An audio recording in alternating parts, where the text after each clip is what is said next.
I don't think a beginner needs like a super convoluted training program. Like you can kind of put the basic principles into like a week and then just run that week and keep making progress on that. You know, the classic linear progression training programs for beginners. I think that makes sense. Periodization leads you to kind of biasing one or multiple qualities at a time. The degree to which you shift that emphasis depends on the degree to which you need to shift the emphasis based on your inability to do it all at once.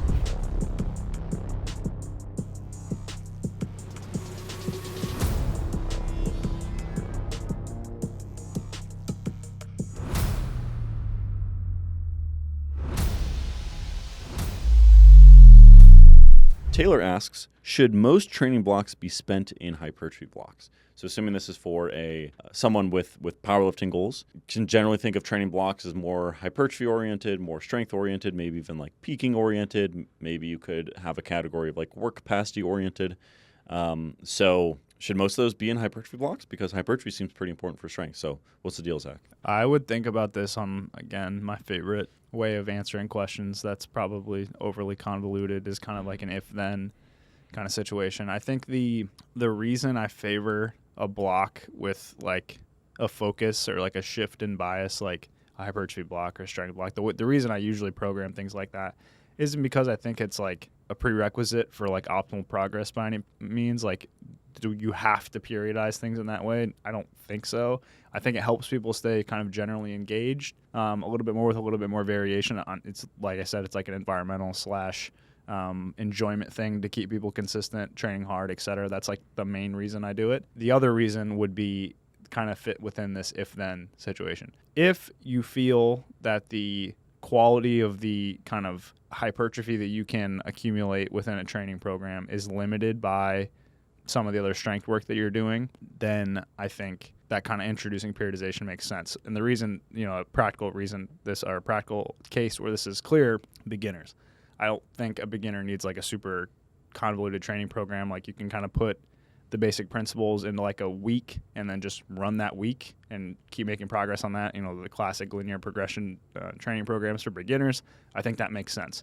And then the more advanced you get, the idea is that, hey, if I'm going and hitting a single at 8 and then 3 triples at 85%, I'm going to be absolutely tanked for the hack squats to come or the leg press to come or the belt squat to come. So I'm going to make a compromise in the programming of my quote-unquote strength exercises to be something that fits in the family more so of the goals that I'm trying to accomplish in this training block. So the point that I'm trying to say is that I think the answer to this question is dependent on the individual in the sense that how long you've been training to the extent that periodization is necessary. But beyond a certain point, I would say most of your training probably should be spent in phases that are dedicated to progressing the strength limiter.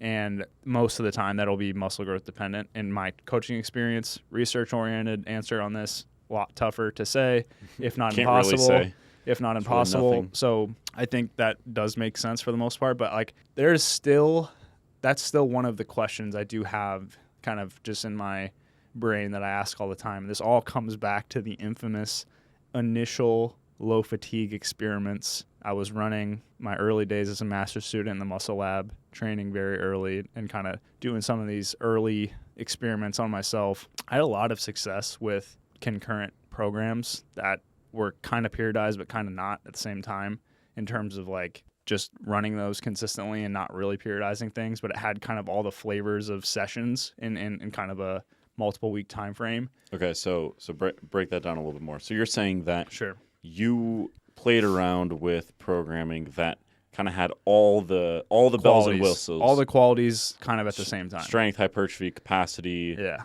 Anything else that goes into there? Not really. I mean, it basically plenty of was strength practice, plenty of volume for hypertrophy, high velocity strength exposures or like volume work for strength. That was like, you mean low velocity? No, high velocity, like low fatigue volume work. So okay, like so low set fatigue. So in other words, not doing heavy sets that are like bone crushing to RP 9 to 10. Yeah. Maybe keeping a few reps in the tank and then to also minimize the velocity loss in a set. Yes, and some of the idea that there are force outputs that you can reach with slightly lower moderate load training, like 60 to 70% that you just can't achieve with even like the moderate load, low interset fatigue training. So that's like a true benefit of quote unquote higher velocities. So like it literally covered every quality. Singles,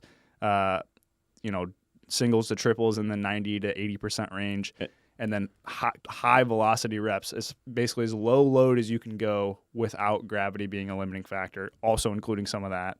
Like kind of West Side-esque. Kind of, yes. Yeah. Because like the idea would be like you can reach certain force outputs there because you can accelerate it so fast. And to be clear for the listener, it's not necessarily something you use regularly now. No, it's I just had a really, really positive anecdotal experience with it. Yeah. And the point, like you said, and then I also did some like true like hypertrophy work, take a couple sets to failure and a couple exercises, but then also I did some work capacity work where I'd set a clock for 15 to 20 minutes and I do rounds of certain bodyweight exercises. Conditioning. Yeah. Yeah. And I did all those and I made a ton of progress and I felt insane.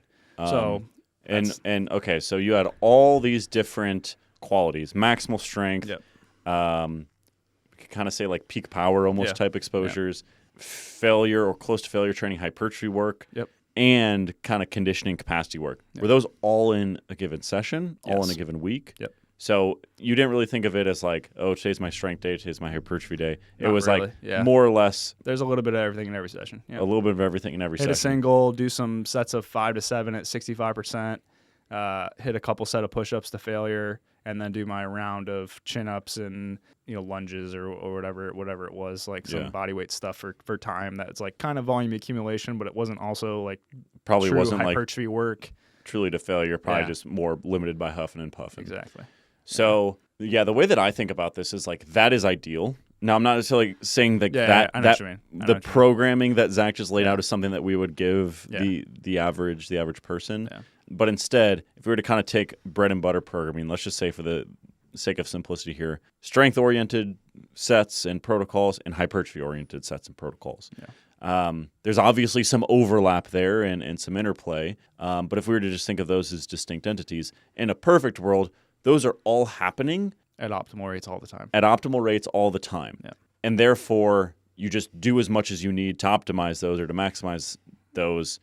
However, the only time you don't do that is when that's not practical, right? And that's basically where periodization comes in. I don't think there's some fancy schmancy phase potentiation. Yeah. I just think it provides a means to addressing what you need to address within the environmental constraints of the individual. Periodization leads you to kind of biasing one or multiple qualities at a time.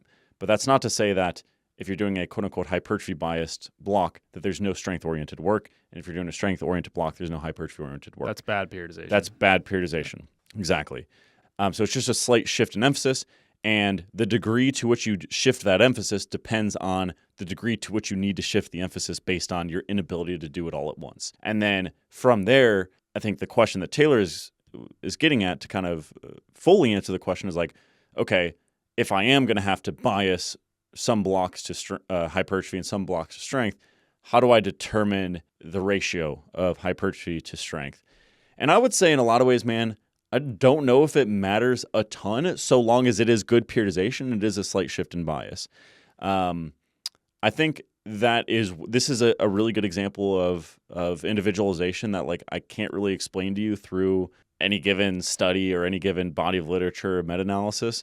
But instead, it's just like, what do I think this individual needs to get over the hump in terms of like leveling up their total if they're a powerlifter? And for some people, that will mean a very strong bias towards hypertrophy blocks. For other people, that'll be a very strong emphasis towards more strength-oriented blocks. I really don't think that there's a one-size-fits-all. I think a decent starting point, if I were to think of like the average, is probably like a 60 to 70% ratio of like hypertrophy bias to strength bias. And then your mileage very much may vary, and you might not even need to periodize at all.